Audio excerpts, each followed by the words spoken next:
Hello everybody, welcome back to the Grand Torino.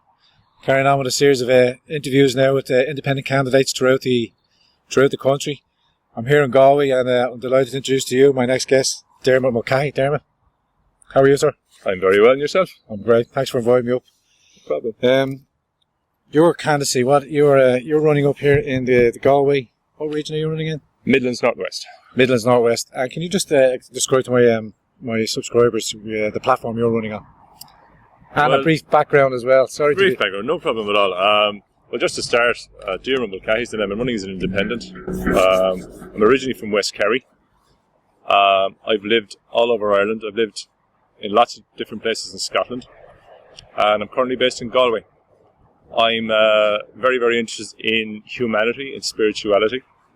If I want to sort of spend a bit of chill time, I'm going to do it meditating. That's one of the big things I'm into. I'm into complementary health therapy, but I'm also a business guy. I've worked in marine industry, I've worked in the organic fertilizer sector, I've worked in water services, I've worked with offshore islands, I've worked with energy efficiency, and I've done a lot of work with kind of representative organisations. So without sort of going into massive detail, I'm the current chairman of a body called the Council for the West. Right. I used to be on the Western Development Commission board. I've chaired community fora in Galway and nationally. I'm a former chair of the Green Party's National Council. I was also on the IFA National Executive, and I chair the Irish Salmon Growers Association. So I've done lots and lots of bits in Europe. We've managed to bring in what are called minimum import prices around the fish farming sector in Europe. I know where the money sits in Europe. I know how the processes work out there. I'm a very good networker. I speak French, so as a second European language, a lot of people will speak French. And I'd be very proud to say that I speak Irish. And if elected to the European Parliament, I've already made the commitment I'll speak Irish in the Parliament. So I have a lot of experience. I'm about people. There's this term, sustainable communities. I'm about sustainable communities. I really believe that. And I've done lots of things sort of trying to ensure that communities stay sustainable, trying to help ensure that people have as good a life as they can possibly have in all sorts of spheres. So what's my platform and why run for Europe? I've been working with what you might call a think tank for about the last year and a half. Yeah. And we've been looking at some of the fairly serious issues that are facing Ireland, some of the fairly serious issues that are facing Europe, some of the fairly serious issues that are facing humanity, if you want. Yeah. And we've been discussing how we might bring change about. Well, what does change mean? Well, let's go from where we are to something else. And for me, it's about trying to go somewhere that's better than where we are currently. Yeah. So, having those discussions, and then I was sitting down with one of my kids, Daniel. Daniel's 23. Daniel's heading off to Japan to teach. But he said to me, okay, Dad, great to be talking about stuff. What about doing a bit more? What about actually making something really happen? So that struck real chord for me. I've done representative gigs. I actually did look to go for Europe the last time around, but my paperwork was deemed invalid for slightly unusual reasons.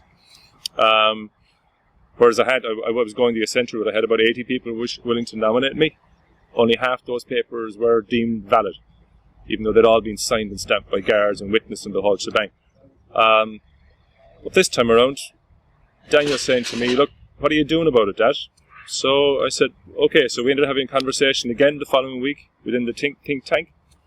And I said, look, let's try and make a few things happen. So I said, I'm prepared to put my name forward. Brilliant. So here I am. I see on some of your other platforms as well, the 5G Wi-Fi technology, public banks, Irish public benefits from any development from our natural resources, strengthen healthcare systems, medical health services, and the homelessness and rural isolation. Talk to me first on the 5G. What's your understanding and what have your investigations led you to believe? Well, this is all about the broadband rollout. That's the big ticket term that's being used at the minute. I'm all for broadband. But when you look at the technology that's being proposed for further development, and I mean, look, how many people in this country have mobile phones? How many people use the internet? How many people have laptops? It's part of our society.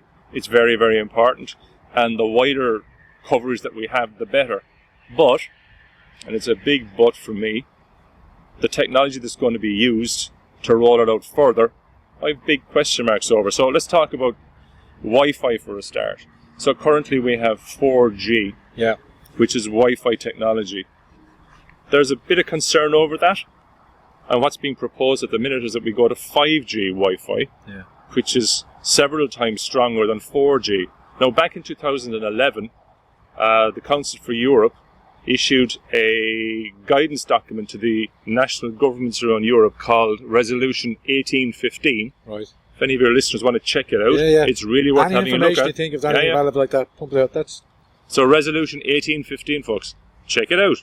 It's very interesting what it says, and it actually instructs... That's right. Over here. It actually instructs national governments to inform their people about the risks associated with Wi-Fi technologies, particularly mentioning the possibility of brain tumours, effects on the female reproductive systems, and particularly referencing kids, because Wi-Fi technology, which is, if we go somewhere down the road, we're actually looking at microwave beams, microwave, if you put a bit of steak in a microwave oven and you see what it does, you know what the possibilities are with microwave technology.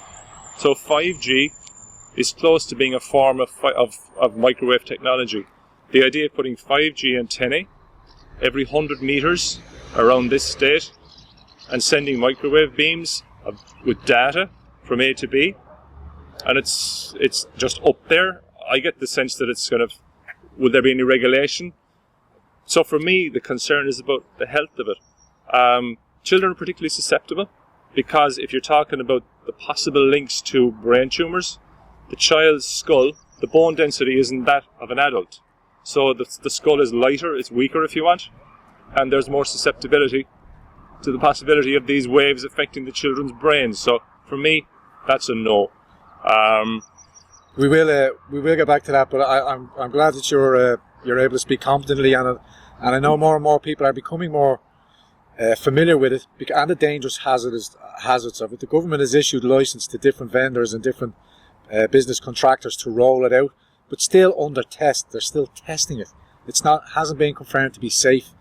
To all around the world, this is coming under question, and particularly the providers, Huawei, and their systems. That their systems will also be inserted into government systems, and there's so much controversy over them having backdoor access through their applications and able to gain entry. That's a separate side issue. But the microwavable lens, Alan spoke on it in the 5G meeting that we had down in Waterford with Melissa O'Neill.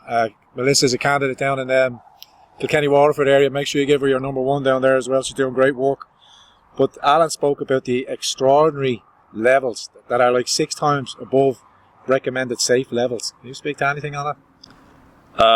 Alan Brennan is somebody I know quite well. He's actually standing on a platform regarding 5G technology, and Alan has a machine that actually measures micro or electromagnetic radiation levels as he travels around. We met in Carton House Hotel actually in Dublin. Alan, myself, and a gentleman called Jim Miller, who's also standing in the European elections, also as an independent. So we were just discussing some ideas, and we were inside in the foyer of Carton House Hotel. Now this is a hotel where lots of people meet. We're in the foyer, and Alan shows me readings on his machine which picks up electromagnetic radiation. And there was this graph, and it goes up like this on the screen that he's showing me. Safe levels are here, and he's showing me this graph that's going up like this. And this is in Carton House. This is in the foyer of a hotel where lots of people meet. And he's saying it's something like 1,000 times more than it requires to be for streaming videos and all sorts of other stuff. So he's this graph that goes up like this, and I'm not exaggerating, it's like this. And this is where you're actually the level you're required to stream videos.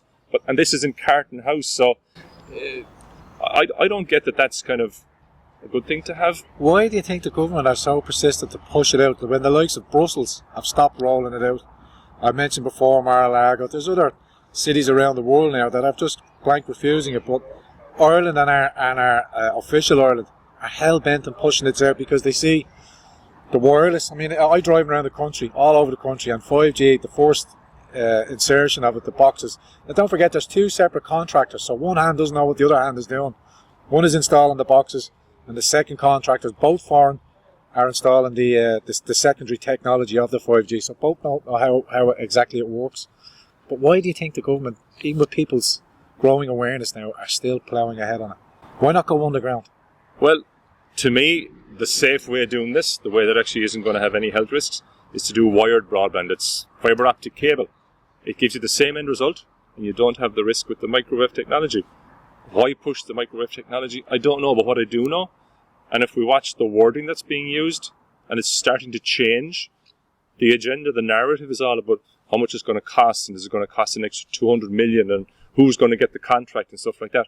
There's very little discussion about the health risks with 5G, so we're trying to push that, trying to get that out there, getting people more aware. And for me, we can actually roll out broadband. We can do fibre broadband. We can actually have wired technology. We can have good broadband coverage. We don't have to have 5G at all. We don't have to have it. I'm not going to, as much as the contractors, the same old familiar faces that seem to be getting all these government contracts. We know who the usual suspects are. Big stake in media, big stake in government. But I'm not going to put you under pressure here on that one there. Speak to me about on the next platform, the homelessness area and rural isolation here in Galway, in your area. Well, Ronan, just to put it in a nutshell, Simon, the housing charity, the homeless charity, they did a recent survey around Galway, and it made the local news here. Galway is actually, if I remember rightly, 5 times worse on a percentage basis in terms of the rate of homelessness than other centres around the country. I've been doing a lot of travelling in the last month or 6 weeks, sort of on an election campaign, if you want to call it that. Now, there's something around 1.3 million people in the constituency. Wow. And just to say, look, to everyone that's watching this, I would love to be able to speak to everybody individually, but that's not possible. I'm trying to cover as much ground as I can, trying to get a sense of the actual issues in some of the towns and villages that I'm not that familiar with. I'm getting a very good flavour of what's going on. I already have a good sense of it, but this is just, I suppose, copper fasting for me, the realities that people face in their daily lives. And homelessness. I was in Ayr Square in Galway talking to some homeless people evening before last.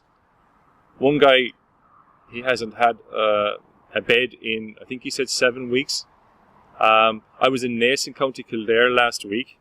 I was talking to some guys who were homeless. There's guys and girls actually on the street. This is 5 o'clock in the evening in downtown Naas. One guy aged 24, he's sleeping in a tent on the side of the road outside the town of Naas. He can't get a PPS number. He has no fixed address.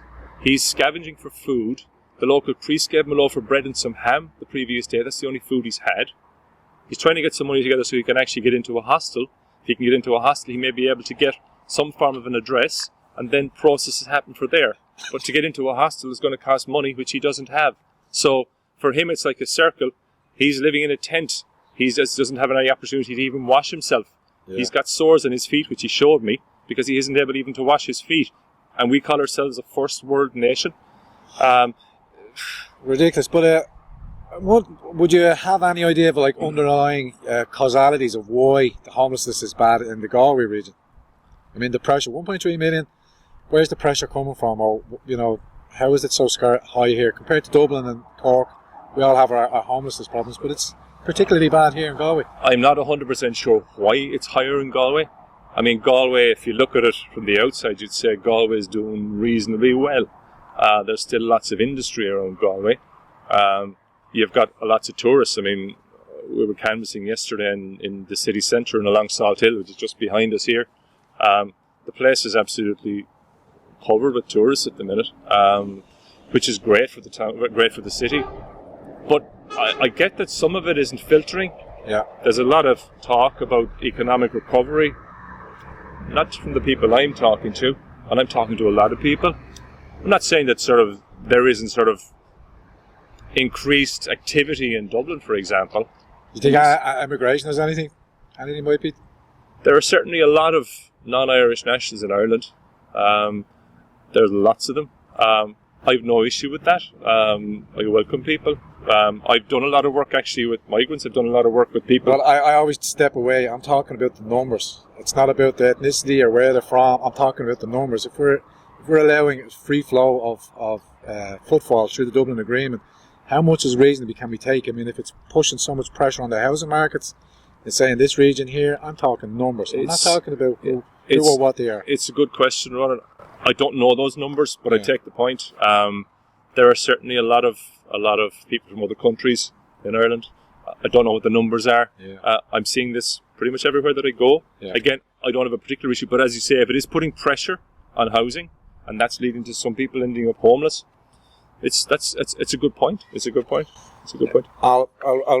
We spoke to Peter on the last interview, and he did a reasonable breakdown on the public banking and the ideas that you have for community banks. Just finish off and round us off there. Talk to me about the mental, your platform on mental well-being and mental health. I'll very briefly mention public banks, just very briefly. Yeah, no, very brief. No, it's fine. Very briefly. There is a body called the Public Banking Forum of Ireland. I've been associated with it for the last couple of years. It's an organisation that's been going for about 5 to 6 years. Public banking will be a reality in this country. The Public Banking Forum are currently negotiating some startup funds to get a first bank moving. And Germany has a lot of public banks. The German economy does very well. Why? Because they believe in supporting and developing business locally and keeping money locally. So in this country, we have about 95% of our banking activities with the commercial banks, and about 5% is with the credit unions. There's 95-5. In Germany, you have 30% on this side, that's the commercial banks, and then you have 70% in the non-commercial. That's made up of 45% are public, and 25% are what are called community banks. We'd like to see this one in the middle, the public banks, come into Ireland. So we'd like to see a Galway bank, a Mayo bank, a Roscommon bank, a Laois bank, but you keep your money locally and you don't speculate with it.